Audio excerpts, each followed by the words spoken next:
How's it going, everyone? It's Sam. We just had some breaking news from Dennis Porter, a state that is passing their second bill to create a strategic Bitcoin reserve. But at the same time, Bitcoin's falling, crypto's falling. People are getting worried. There are altcoins falling 10%, 20% from recent highs, 30%, 40, 50. Are we going down to zero? Let's talk about that. Let's also talk about some of the news from Tom Lee. He says, back up the truck after Wednesday's panic selling. Okay, we'll get into all of it. If you don't mind, hit subscribe, turn on the bell notification underneath the video so you can see future videos just like this. If you want to trade crypto, there's a link to Blofin underneath the video. You can trade with leverage. There's no KYC. You don't need a VPN. And you can also trade on spot and copy trade. So definitely check this out underneath the video. Of course, make sure you know what you're doing and understand the risks of leverage trading. Speaking of leverage trading, there's been a lot of leverage wiped out of the market. This is one of those things. You have to know what you're doing. $1 billion in longs liquidated in the last 24 hours. This has caused the market to go down pretty significantly. You can still see massive profit on all my positions. I find the key to be going low leverage and then just waiting, right? After we take a nice low dip when we're at support, then you go long. And now if you look at this, we have bounced off this line several times. Depending on what chart you're looking at, it might look slightly different. It might look a little bit cleaner. But as you can see, we've gone from 108 all the way down to 96. So a nice 11%, 12% move down. A lot of altcoins shedding over the last 24 hours. Ethereum down 10%, XRP down 8%, Solana down 10.5%. And actually in my Patreon, I said, maybe it was 2 weeks ago or so, that I was taking a little bit off the table with Ethereum. Not a ton, but about 1% of my crypto portfolio. Just because we are in a bull market, we've gone up a lot, I'm taking a little bit off the table. And the majority of my portfolio is still in Bitcoin. So I actually took 25% off of my Ethereum bag, and I fully understand and fully expect it to go right back up. I am not bearish on this market. I'm quite bullish, but I do think it makes some sense to take some profits over time, because then it allows you to reinvest during these dips. I mean, look at Solana, looking quite juicy right now, down at 194. I mean, look at this. This is right around the previous resistance that we had. So yeah, Solana at 193, pretty attractive. BNB falling down 7%. Dogecoin down 20% in the last day. Cardano down 15%. I see so many people saying, load up the truck, back up the truck, buy altcoins right now. That's what they're saying on Twitter. We also have news. We'll get to Dennis's news in a second, Dennis Porter's news. But Tom Lee says, back up the truck after Wednesday's panic selling. Now this is gated right now. You have to join CNBC Pro. I'm not going to do that just to hear Tom Lee say that he is buying right now. But it's funny because when you look at the market, most of the market's actually green today. Like in traditional finance in the stock market, a lot of stocks are up. Like most of tech is up today. Tesla's down a little bit. Mostly crypto's down, right? Down 5%. But overall, the market actually looks pretty healthy. Keep in mind, Jerome Powell just said yesterday that we have avoided a recession. Almost guaranteed in his mind that we've avoided a recession. The fact that they're not lowering rates signals that they think the economy is quite strong. So it is interesting. The market's falling down so much. I think mostly it's due to manipulation. It's due to leverage. It's due to, panic selling, that kind of thing. But overall, I think we're in a really good place. And actually, I think this makes it a lot easier to want to invest, right? When you are just racing up to new all-time highs all the time, you do sometimes get worried a little bit that we could see a pullback, right? And now if you're investing over the long term, it doesn't really matter, right? If you're buying Bitcoin at 108 or 98, it's probably not going to matter for 5-10 years from now. It's probably not going to matter for a year from now. But if you're looking over the shorter term and you want to feel like you got a bit of a deal, well, here's your 10% dip. Here's your 10% correction. Here's your 20-30% dip on some alts.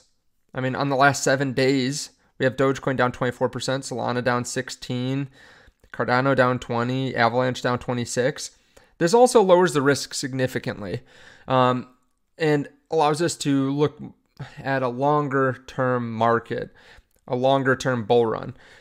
This is Into the Cryptoverse. There's a 10% off code. This is one of the best tools to use in this market. This is from Benjamin Cohen, and I've been really impressed by how extensive this website is. But one thing that is just really simple to look at is the crypto market cap and trend line, basically showing overvalued and undervalued times. Right now, we're slightly overvalued. Let me show you a different version of this.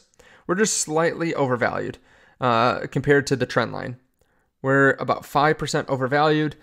Keep in mind, though, we typically move up pretty significantly in the overvalued territory during the bull run. For example, last market, we went 432% versus a fair valuation of 100%. So we were like 4.3x what the fair value of crypto was. And right now we're like right at the fair value. So you start thinking about it like, okay, we just saw a 20% dip. Jerome Powell said that the economy looks really good. And we're going to have a longer time period where we can lower rates. So if anything goes wrong, they have more firepower now.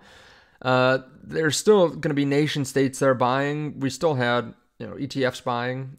Who knows what happens today, right? There could be a delay where some ETFs have some big sells today, but largely big money has been flowing into crypto, specifically Bitcoin, very heavily. You have all those things happening, and we saw a 10-15% dip in crypto, and you're scared. Like, this is the time where everything looks really good, and we could go up another 300% versus the fair valuation, and the fair valuation is going to go up too. The fair valuation of crypto for next fall, winter is 4.5 trillion compared to about 3.2 trillion right now. So we could see a nice 40% increase in the fair value, and then a move over the fair value of 300%. So we could see like a 3, 4, 5x in all of crypto in the next year based on this trend line, based on what's historically happened, and people are getting worried. Tom Lee saying back up the truck, and really only a few things are down like Tesla and crypto. So yeah, maybe it makes sense to add more to your positions. Now, of course, do your own due diligence. This does seem like a pretty good time to long the market as well, since we're at pretty significant support. Like a low leverage long makes a lot of sense to me. I've been adding to some positions over the last day. And if we see any more dips, like if we see any more red, I'm going to get more aggressive for sure. We could always go down further though. To be clear, we could see a 20-30% drop from here. That would be normal, and I still wouldn't be scared in that situation, but I don't think that's going to be very likely. Again, if you want to check out Into the Cryptoverse, you can check out all different kinds of cryptos. Maybe you have a crypto that you really like. You can take a look at the risk level. So right now, Bitcoin's at 0.618 risk. Keep in mind when we went up to 88,000 for the first time, that was, we went to 0.635 risk. So now we're $10,000 higher about a month later, and we're at a lower risk level because we've chopped around a bit. Ethereum, sitting below that at 0.6 risk. XRP, 0.75 risk. Solana, 0.66. Dogecoin, actually the lowest risk of anything in the top 10 besides BNB at 0.476 risk. So I think this is pretty interesting to look at. You can see how overvalued, how heated these are, whether they seem a little bit undervalued. Of course, there's a lot more to it than just the fiat risk level. But yeah, check that out if you want to underneath the video. Now, we just got news from Dennis Porter. Ohio introduced a second bill to create a strategic Bitcoin reserve. This will be the one that passes into law. And actually, he just had a Twitter Spaces. It might still be going on, honestly, with Steve Dimitro. I think that's how you say it. He's a state representative for Ohio, and he helped work with Dennis Porter to push through this bill. And actually, I'm going to play that for you here at the end of this video, them talking about it. You can get a feel for like how much demand there's been for these types of legislation since Trump went to office or won the election, what they're planning to do, what this is going to look like. So let me play that for you. Again, there are links underneath the video in case you want to trade this dip. There's a link to Blofin, and check out Into the Cryptoverse. Seriously, you will not regret spending the little bit of money to get access to all these tools. Now, the first question Dennis asks is just like, how did you get started in Bitcoin? back in 2014, when I was still in the military, we were getting ready to ship out to Afghanistan, and a fellow officer in my company that I was serving in at the time, you know, we were just kind of talking about what we were going to do with all the money we were going to save up over our deployment, and he was telling me about this thing I'd never heard of called Bitcoin. And back then, this was the summer of 2014. It was trading around, you know, $600 at the $600 level or so. So I bought some, and you know, obviously now I wish I bought a lot more in those coming weeks and months. But you know, I just kind of by happenstance, again, surrounding myself with really smart people that knew more about the world than I did. I was fortunate enough to learn about Bitcoin, and obviously, you know, there's been a lot of ups and downs, and I'd say more ups than downs over the last 10 years since I first found out about it. And yeah, it's just been an exciting ride personally for me. And now as a state legislator, you know, really exciting to see all the opportunities, especially, you know, I think in the coming years that we have to just continue the growth for Bitcoin and blockchain and in the digital asset space. Absolutely. Absolutely. Well, we're going to get into the policy here in just a moment, but I think it's really important for people to know that, you know, we have been working diligently before we had all this excitement with the representative's office, and we had worked on legislation to be able to protect the rights of Bitcoiners and digital asset holders. You know, it's really important to us. You know, there's a lot of excitement around a few different policy verticals right now, but we have to continue to protect the right to self-custody and to protect the right to mine and the right to run a node and the right to peer-to-peer transactions.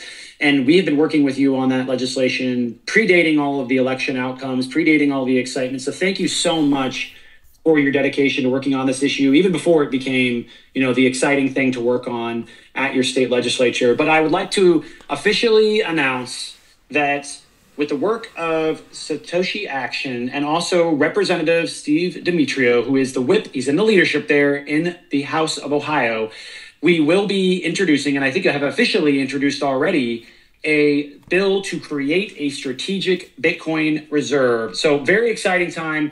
Ohio's certainly leading as it has before, and it will continue to lead. So very excited about the fact that we got this bill introduced and we can be working on it with you coming up in this legislative cycle. Now, looking forward, let's talk a little bit about where we are headed and how these things will progress. Maybe give people an idea of what this legislation looks like and what it does and how it will be able to help the people of Ohio and also the government there. Sure, Dennis.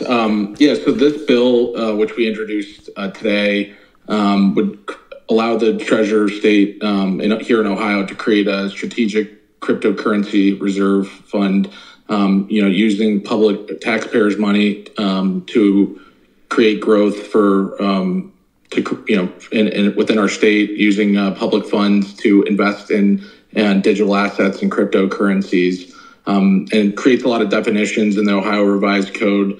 Obviously, this is sort of a new frontier legislatively. So similar to what we were doing, we want to do with the blockchain basics. This sort of lays the groundwork and allows the treasurer and also pensions to have the opportunity to invest in digital assets and cryptocurrencies, and just provide some transparency and reporting measures and oversight measures to you know, just really kind of kickstart growth, and I guess in the public sector within the digital asset and digital currency space.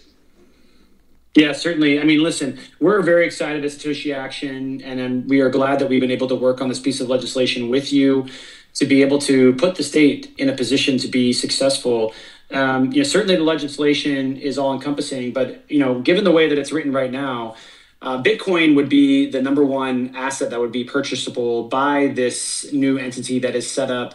And we really do believe that Bitcoin is, you know, it really is the true reserve asset. It is the thing that is going to be used as a reserve asset, not only here in the state of Ohio with you, but also really across the world. And so it's a very exciting time. We're looking forward to continuing to push forward and to continuing to make progress. You know, this is the third state officially now that we have worked on. We had Pennsylvania, we had Texas that we helped introduce the bill live on Spaces, and then we also have this one now. But it's just the beginning, and there's a lot of competition going on out there. Talk a little bit about what you're hearing amongst your colleagues. You know, there's quite a bit of we have competition going on in a lot of other states that we haven't even talked about yet, but a lot of interest in Bitcoin and really just broadly Bitcoin policy. Talk about what that's like. Are you seeing a difference between before the election and after the election in your state?